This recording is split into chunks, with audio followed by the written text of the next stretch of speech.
Ini alor, Pak. Tepuk tangan dulu. Korek kawan di sebelah kau kasih tahu, ini alor, Pak. Saudara-saudara, orang tanya saya, pendeta, pernah ada di alor? Iya, bercerita sedikitlah tentang alor. Saya bilang ada banyak, tapi saya omong 3. 1, saya bilang begini. Kalau mau tahu tentang alor. Alor itu orang pergi dengan curiga, tapi pulang dengan air mata. Pergi curiga, Bapak. Kita pikir ini suanggi mana, yang baik mana, yang tidak baik mana. Tapi pulang menangis, Bapak. Menangis. Itu orang terlalu baik. Nah. Tepuk tangan dulu. Itu pertama. Kedua, saya bilang kepada orang, hey, kalau kamu mau tahu dunia, cukup tahu Indonesia. Kami banyak sekali. Tapi kalau kamu mau tahu Indonesia, cukup ke alor. Cukup ke alor. Alor terlalu banyak. Jangan ajar tentang kebinekaan. Alor tempatnya. Kesimpulannya ringan. Kalau mau tahu dunia, cukup di alor. Ini alor, Pak. Alor. Ketiga. Orang tua di alor ajar saya bilang begini. Dunia mau berubah, silakan berubah. Dunia mau jalan seperti apapun silakan. Tapi ada hal yang perlu diingat. Dia kasih tahu saya bilang begini. Saya tinggal di kepala burung waktu itu. Dia bilang begini. Kita tidak bisa melarang burung terbang lewat kepala. Tapi yang kita jaga jangan sampai dia buang kotoran di atas kepala. Kita tidak bisa melarang orang buat jalan di samping kebun. Yang kita jaga jangan sampai dia tolak kita punya pagar. Dia injak kita pun tanaman. Saya tambah 1. Oh kalau begitu. Kita tidak bisa larang semua nona dan ibu-ibu pakai celana umpan di Kupang. Tidak bisa. Yang kita jaga adalah jangan sampai dia pakai celana umpan, kita terumpan semuanya. Itu yang kita perlu. Dan pelajaran itu saya cukup dapat di alor saja. Itu yang luar biasa. Baik, saudara-saudara. Lao Tse, seorang guru spiritual. Dia bilang kepada murid-muridnya. Ada 3 hal yang paling dibutuhkan oleh satu negara. Pertama, tentara. Kedua, makanan. Dan yang ketiga, kepercayaan. Tentara, makanan, kepercayaan. Terus dia bilang begini. Murid-murid dari 3 ini coba kamu kasih kurang 1. Murid-murid sepakat. Kasih kurang saja tentara. Kamu tidak takut kalau satu negara tidak ada tentara? Tidak apa-apa. Lalu bagaimana kamu berargumentasi? Iya, tidak perlu ada tentara. Yang penting kita bangun hubungan persaudaraan yang baik. Kita membangun komunikasi politik yang baik. Kita bangun hubungan dengan orang lain dengan baik. Tidak usah ada tentara, tidak apa-apa. Berarti tinggal 2. Makanan dan kepercayaan. Terus beliau bilang begini. Coba dari 2 ini kamu kasih kurang 1 lagi. Kasih kurang 1. Makanan atau kepercayaan. Kira-kira kalau ditujukan kepada kita, kasih kurang mana? Makanan atau kepercayaan? Saya lihat saudara ragu-ragu ini. Makanan atau kepercayaan? Yakin? Jadi sebentar tidak makan juga tidak apa-apa. Kita kasih kurang makan atau kepercayaan? Apa? Wih, berat juga. Tapi murid-murid bilang begini, hilangkan saja kepercayaan. Kenapa? Pak, untuk apa kita dipercaya tapi lapar? Kok kita kerja-kerja ini semua untuk makan? Lalu Lao Tse bilang begini, kamu baru saja mengucapkan satu hal yang merusak bangsa ini. Ini negara, ini dunia, ini persekutuan harus didiami oleh orang-orang yang bisa dipercaya. Jangan hanya karena makanan kamu kehilangan kepercayaan. Saya mau tanya, Ika ini bisa dipercaya semua? Ini orang alor yang ada di sini ini bisa dipercaya semua? Yakin? Berarti tidak ada dusta di antara kita. Woi, saya lihat saudara juga kurang yakin ini. Tapi ini serius saudara-saudara. Gembala-gembala ketika mereka jaga ternak. Palestina bukan daerah yang baik seluruhnya bagi peternakan. Di sini subur, di sini tidak, di situ subur, di situ tidak. Karena itu gembala-gembala seringkali terlibat pertengkaran, perkelahian, perampasan area. Mereka masuk pada kelompok orang-orang yang sulit dipercaya. Tiba-tiba berita kelahiran itu, kelahiran juru selamat itu disampaikan pertama kali kepada mereka. Bagaimana orang-orang yang telah diberi stigma tidak bisa dipercaya ini akan berbicara sesuatu yang membuat orang menjadi tergugah dan percaya. Ini sebuah pekerjaan luar biasa. Mereka harus pastikan bahwa mereka sungguh-sungguh adalah orang-orang yang melihat, mendengar, dan menyaksikan langsung berita itu. Dan sekarang mereka harus menyatakannya. Saudara-saudara, saya biasa bilang begini.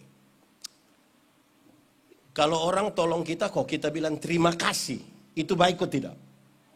Baik atau tidak? Baik. Kalau begitu saya mau tanya. Siapa suami yang kalau pagi-pagi mama dorang bikin kopi, nah dia suami bilang, Mama, terima kasih. Ada kok tidak? Ada kok tidak? Ada.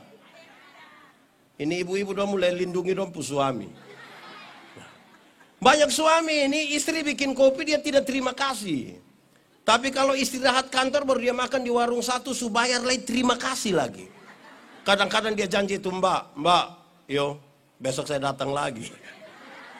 Nah, setelah dengar khotbah ini, bapak-bapak pulang, dia bilang betul, tadi yang Pak Pendeta Om betul lah. Saya mau terima kasih dulu. Pas ibu siap makanan, terus papa bilang, Mama, terima kasih. Saya mau tanya, Mama dorang langsung percaya? Bapak yang tidak tahu terima kasih ini tergugah dengan khotbah malam ini, terus bapak bilang, Mama, terima kasih. Mama percaya? Tidak gampang untuk menjadi orang yang bisa dipercaya. Padahal kita ada sungguh-sungguh ini. Pasti ketika papa bilang, Mama terima kasih, itu mama pikiran. Paling tidak mama punya pikiran ada dua. Pertama pasti mama pikir begini. Tidak tahu roh apa naik di bapak. Atau yang kedua jangan-jangan mama pikir begini. Jangan sampai ini hari terakhir. Tiba-tiba beliau jadi. Menjadi dipercaya itu tidak gampang, saudara-saudara. Dan kita butuh perjuangan tentang itu. Saya lihat saudara-saudara, kan saya tinggal di Alor. Saya bertemu banyak orang Alor di luar Alor. Orang Alor itu tidak takut bikin pesta. Mau susah, mau senang, tetap kita lego-lego sampai pagi. Mau sebentar ada lego-lego ke tidak pentia. Nah itu ke tidak. Mau susah, mau senang, mau resesi, mau isu apapun, tetap ini Alor, Pak. Berarti bukan soal uang. Bukan soal uang. Saudara-saudara, saya baca satu artikel kecil tentang uang. Dia bilang begini. Ada satu tempat makan. Di situ ada orang makan. Oh iya di tempat makan ya orang makan. Kalau di tempat makan orang tidur, itu namanya tempat tidur. Dia makan terus ada pengamen. Ini pengamen ini dia datang menyanyi seadanya. Ku ingin saat ini engkau. Terus dia langsung kasih keluar dia pun gelas itu, kok goyang-goyang begini dong kasih uang. Berapa? 500. 1000, 2000, receh. Di tempat makan yang lain ada juga orang makan, ada juga pengamen. Tapi pengamen ini dia datang. Dia datang ke tiap-tiap meja terus dia begini. Saya bisa menyanyi? Iya. Kamu mau saya menyanyi lagu apa? Dong kasih tahu dan dia mulai main gitar dan dia mulai menyanyi. Setelah menyanyi dengan baik, dia pastikan yang mendengar itu puas, terus dia kasih keluar, dia put tempat uang, dorang kasih uang. Berapa? 5.000, 10.000, 20.000. Di tempat makan yang ketiga, ada orang makan, ada juga pengamen. Tapi pengamen yang satu ini sedikit berbeda. Dia duduk di pojok. Tidak bermaksud mengganggu siapapun, dia bawa sebuah pengeras suara kecil, terus dia taruh di situ. Di sampingnya ada banner. Dan di bawah banner itu ada kepingan-kepingan sedih. Di banner itu tertulis 20% dari hasil penjualan kepingan-kepingan sedih ini akan dipakai untuk membantu ada kampung mana begitu. Habis makan ada yang tanya berapa? 50.000. Ada yang ambil satu, ada yang ambil dua, ada yang berikan uang lebih di situ.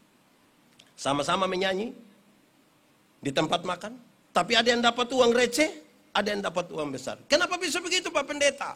Satu, yang di tempat makan pertama, yang menyanyi seadanya langsung kasih keluar uang. Kas keluar tempat uang, dia dapat uang. Tapi apa? Uang receh. Kenapa? Karena dia hanya memandang uang dengan mata. Semua ukuran dia uang. Persahabatan uang, pertemanan uang, kumpul keluarga uang. Dia mau datang di acara, dia takut kan, bilang nanti panitia bilang 100 ribu. Semua uang. Dia dapat uang. Tapi berapa? Receh. Pak Pendeta, saya pun teman satu dia begitu tapi kaya raya. Tidak! Dia miskin. Dia tahu cara mengumpulkan uang yang banyak. Tapi dia tidak tahu cara menikmatinya. Dia tahu menjadi kaya. Tapi dia tidak tahu menjadi bahagia. Saya suka bilang begini. Kumpul uang banyak-banyak. Tapi tidak pernah jalan-jalan di Surabaya. Satu saat di Surabaya dia bilang, Pendeta, yo, saya di Surabaya. Wah, enak pesir-pesir. Tidak Bapak. Terus saya di rumah sakit Dr. Sutomo Bapak. Sudah dapat rujukan dulu baru dia pergi Surabaya. Jadi hidupnya begitu. Di tempat makan yang kedua, dia dapat uang. Berapa? 5.000, 10.000, 20.000. Kenapa lebih besar? Dia tidak sekedar memandang uang dengan mata saja. Tapi dia memandang uang sekaligus dengan otak. Dia berpikir. Dia berlatih. Dia mengelola dirinya. Dia harus main gitar dengan baik. Dia harus tahu semua lagu. Kenapa? Karena kepadanya dia akan tanya orang, mau saya menyanyi lagu apa? Dia mesti tahu semua. Mengeksplor semua yang ada pada dirinya. Untuk dia jual. Bayangkan kalau dia ditanya orang alor yang di situ bilang, mau saya menyanyi lagu apa? Terus itu orang bilang, Taramiti Tumenku. Saya yakin dia pusing itu. Jadi dia mesti belajar semua dulu. Dia tahu semua baru dia berani tanya orang. Dia dapat uang lebih besar. Ketiga, kenapa dia dapat uang lebih besar? Padahal dia tidak mengganggu siapapun. Dia hanya menyanyi saja di situ. Karena dia tidak sekedar memandang uang hanya dengan mata dan otak saja. Tetapi sekaligus dia memandang uang dengan apa? Dengan hati. Berpikir tentang orang lain. Ada satu waktu, dua orang berdoa minta karunia di Tuhan. Ternyata di Tuhan tinggal dua karunia. Satu karunia memberi, satu karunia menerima. Orang pertama cepat-cepat ambil karunia menerima. Berarti tinggal karunia. Orang kedua garu-garu kepala diambil itu karunia memberi. Lewat 20 tahun kemudian mereka bertemu di satu perapatan jalan. Di lampu merah itu yang punya karunia memberi. Dia ada di atas mobil mewah, satu tanda dia sukses sekali. Sementara yang punya karunia menerima ini, dia ada duduk minta-minta di pinggir jalan. Jadi waktu orang dua aku lihat begini, yang punya karunia memberi ini, menerima dia bilang begini, hei, perasaan itu hari yang kau dapat karunia memberi, kenapa sekarang kau lebih kaya dari saya? Ini satu bilang begini, hei, karena Tuhan tahu saya selalu harus memberi, Tuhan tahu saya harus selalu memberi, maka kepada saya Tuhan berikan lebih. Karena engkau mau kasih orang, jadi saya kasih kau lebih, engkau baik-bagi ini, kasih. Kalau engkau itu kan karunia menerima, jadi di mana-mana itu yang begini. Tolong kok. Bantu kita kok. Ini kita dengan kita jadi. Baku bantu kok tidak. Saya tidak tahu ini ikatan keluarga Kepulauan Alor ini paling banyak karunia apa sebenarnya ini. Karunia. Wah ini berat ini. Saudara, pembacaan tadi sekaligus tema kita. Pulanglah mereka ke negerinya melalui jalan lain. Ini kisah penutup. Di mana para utusan itu, para majus itu pergi mau berjumpa dengan Yesus. Tapi mereka lewat Herodes. Herodes sebagai seorang politisi terganggu sekali ketika dia dengar ada seorang raja baru lahir. Dia bilang begini. Dia akal saya ini orang majus dong. Dia bilang, kalau nanti kamu ketemu itu raja nah, kasih tahu saya supaya saya pergi nah, saya bisa ini sembah dia. Setelah diperingatkan dalam mimpi, para majus ini pulang ke negerinya melalui jalan lain. Kamu tidak boleh pulang lewat jalan Herodes. Kenapa? Jalan Herodes itu jalan penuh kepalsuan. Itu jalan penuh tipu-tipu. Itu jalan kamu tidak boleh pulang ikut situ. Kamu harus pulang lewat jalan penuh kejujuran. Saya mau tanya kita, ini orang Alor dong ini jujur-jujur semua kok? Aman? Mantap? Ini senyum semua tulus? Saya mau kasih tahu saudara bahwa tidak semua senyum tulus, karena kadang-kadang kita datang ke Shalom, Shalom, kita lewat baru jangan, mesti tulus, Orang tua di Alor dong ajar kita bilang begini, untuk apa kita tidur satu tempat tidur yang sama tapi dengan mimpi-mimpi yang beda? Lebih baik kita tidur di tempat tidur yang berbeda tapi dengan mimpi-mimpi yang sama. Enak itu kalimat Nah saya ulang. Saudara bikin status tandai saya. Untuk apa kita tidur satu tempat tidur yang sama tapi dengan mimpi-mimpi yang lebih baik kita tidur di tempat tidur yang berbeda tapi dengan mimpi-mimpi yang ini Alor, Pak. Alor. Ya. Saya mau tanya kita, tipu itu boleh kok tidak? Tipu boleh kok tidak? Tapi kalau untuk kebaikan kita tipu boleh? Siapa yang ajar? Tipu itu tipu, tidak ada tipu untuk kebaikan. Satu tipu akan melahirkan tipu baru. Kalau kita tanya, Bapak, kenapa tidak pergi gereja? Karena perasaan dan pendeta tanya, dia bilang, Bapak saya sakit lah. Kita ketemu dia pu istri, kita bilang, Mama, bilang Bapak sakit. Terus Mama bilang, tidak. Kita ketemu dia, kita bilang Bapak, Mama bilang Bapak tidak sakit. Terus saya bilang, saya sakit, Mas, saya bilang kasih tahu Mama. Satu tipu melahirkan tipu baru, Bapak. Wah, itu bahaya. Pak Pendeta, kami Alor ini kan tipu. Kami ini hanya pakai kata sebenarnya dan tapi. Kenapa kok tidak datang di ini acara? Sebenarnya saya datang, Bapak. Tapi itu dia tidak datang lagi. Jadi yang sebenarnya dong, itu dia semua tipu itu. Ada satu anak kecil umur 1,5 tahun baru belajar beromong. Dia pu bapak kepala desa. Ini anak ini, setiap kali dia mau kencing, dia minta tolong dia pu bapak yang kasih kencing dia. Tapi karena dia pu bapak rasain pejabat di kampung ini, jadi dia pu bapak ajar dia pu anak. Hei, adik, kalau adik mau kencing, adik kasih tahu bila adik mau menyanyi. Nah itu jurus berhasil. Setiap kali bab desa duduk dengan staf dorang begini, anak mau kencing, dia datang dia bilang, Bapak, yuk, adik mau menyanyi. Dia pu bapak sengaja putar-putar begini, keluar kas kencing itu anak, selesai. Satu saat dia pu bapak mama dapat kesempatan di Jakarta. Titip ini anak di depo om dorang.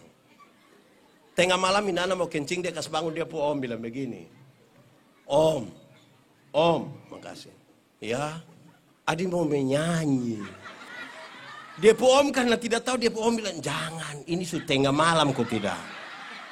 Ini anak rasa tidak bisa, dia bilang, om, adik mau menyanyi. Dia pu om bilang, tidur setebak di sebelah nanti marah, tidur. Ini anak rasa sudah tidak bisa, dia bilang, om, adik sudah tidak bisa. Adik harus menyanyi sudah. Terus ini om juga sudah kasihan, ini om yang begini. Itu adik menyanyi pelan-pelan di om pun telinga. Ini anak ini dia bangun, dia kencing di dia pun om pun telinga. Saya tanya kita dulu, siapa yang salah? Om ko bapak? Om ko bapak? Bapak ko om? Om ko bapak? Kenapa kok bapak yang salah? Makanya kalau benar katakan, salah katakan, ya katakan, tidak katakan, menyanyi katakan, kencing katakan, berani yang kau rubah sedikit. Kan kasihan itu om, kok tidak? Mereka yang tukang tipu, di sini ada yang tukang tipu. Engkau harus pulang ke Alor melalui, terima kasih, melalui jalan lain. Terakhir, kita cepat 20 menit. Ini 17. Saudara-saudara, ada satu pesan dari malaikat kepada gembala-gembala. Dia kasih tahu begini, jangan takut. Dia bilang begitu, jangan takut. Itu kalimat yang baik. Berita Injil itu berita pembebasan. Supaya mereka yang takut itu menjadi tidak takut dan semangat. Dia bilang jangan takut. Memang ada masalah, tapi jangan takut. Saya mau tanya, saudara ada masalah kok? Tidak usah omong. Saya lihat yang ini muka masalah semua.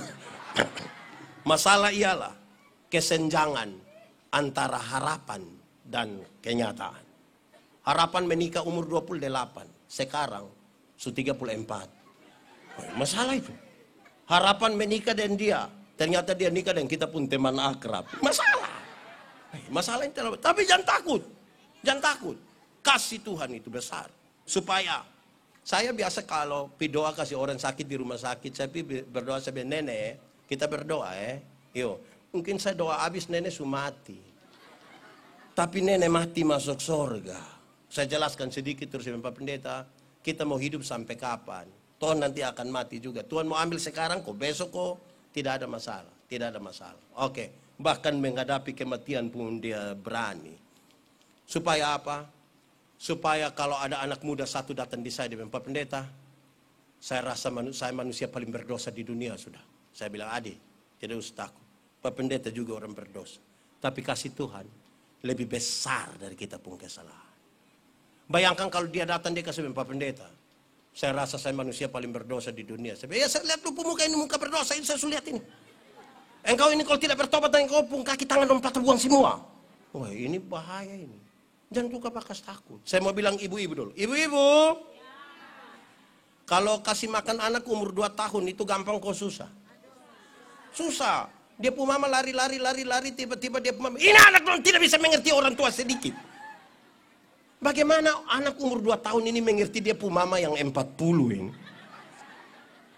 Tapi mama-mama dong ini kadang-kadang. Ini anak kalau tidak mau makan, omong baik-baik dan dia lah. Terus tapi adik makan, biar adik sehat ayo. Ini anak tidak mau makan. Dia punya mama bilang, makan itu om datang. Wah. Itu om juga datang. Wah. Akhirnya ini anak besar dalam ketakutan. Dalam ketakutan. Anak kalau tidak tidur malam, tidak mau tidur malam itu kasih tahu dia baik-baik. Adik tidur. Tidur kok besok pagi adik bangun seduh. Adik bangun segar. Iya toh, adik tidur. Adik belum tidur, nah papa mama tidur duluan. Kasih tahu dia baik-baik. Ini anak tidak mau tidur, dia pun mama dan dia pun bapak sepakat kasih mati lampu. Terus dia pun bapak keluar dari pintu belakang menuju dan jendela kamar. Terus dia pun bapak garu jendela. Rrrr. Dia pun mama sengaja kaget di dalam. Hah? Om, adik subobo om. Ini keluarga tipu-tipu, ini tidak bisa, tidak. Bapak mama, saya senang deh orang alor ini. Dimanapun dong bangga tetap jadi orang alor, saya senang. Dorang senang dan dompu apa yang ada. Mau jagong titi kah, kanari kah, kita begitu. Saya melayani di kampung-kampung itu, termasuk di alor. Saya bilang begini, kalau saya pergi kampung rumah, kamu kasih saya, jangan kasih biskuit. Bapak kok kenapa? Bapak kan bukan datang tiap hari. Jangan kasih biskuit. Kasih saja kenari kah, jagung kah, apakah. Kita makan itu saja. Kok kenapa kalau biskuit? Saya pikiran kalau kamu kasih saya biskuit. Kok kenapa pikiran? Kamu tidak rencana, bukan rencana taat. Saya pikiran ini begini. Kalau kamu kasih saya biskuit, setiap kali saya mau makan itu, kamu anak dong dari belakang kan pintu kok semua meluai saya begini. Dia cek saya satu-satu ini. Saya pikiran saya makan berapa dia hitung ini. Lama-lama dong baku bunuh gara-gara biskuit ini. Jika saya kenari saja lah. Di muka ada 1 piring, di belakang 2 bokor itu. Baik saja di sana. Kita membangkitkan kita punya semangat. Amin kok. Baru kita bicara alor itu surga. Surga yang ada di dunia. Pastikan bahwa itu benar-benar ada. Amin kok. Ini alor pak. Orang alor punya logat itu kayak orang Papua. Saya ingat saya di Papua. Saya akhiri khotbah sudah 20 menit. Keluar begini ada nenek-nenek satu dia jual kelapa ini. Nenek, kelapa berapa? 10.000. Punya mahal. Kecil begini 10.000. Ini nenek bilang, apa? Kecil. Coba kau telan. Saya rasa kalau saya telan itu besar. Saya rasa telan itu besar. Akhirnya saya mengakui. Hidup kita itu cukup bersyukur.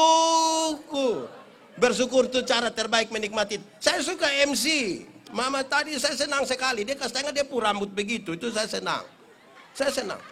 Semua iklan kecantikan kulit mengarahkan kita untuk ambil kesimpulan seolah-olah rambut lurus lebih baik dari rambut keriting. Saya protes. Saya berkhotbah dalam banyak acara mendorong budaya positif Valentine. Saya bilang begini, di hari kasih sayang ini, yang paling akan menikmati belayan seorang suami adalah mereka yang rambut keriting, bukan yang rambut lurus. Ya bisa begitu? Iya, kalau lurus itu kita belai tidak terlalu enak lah. Tidak enak. Mungkin karena lurus dia licin lah. Kita pegang di kepala baru kita mau tarik turun. Dia bilang, sayang, itu tidak kena. Tidak, klik sedikit juga. Yang keriting itu dibelai menarik. Sayang. Ini alur, Pak. Selamat Natal, selamat tahun baru. Terima kasih untuk hari yang indah ini. Tuhan memberkati kita. Shalom.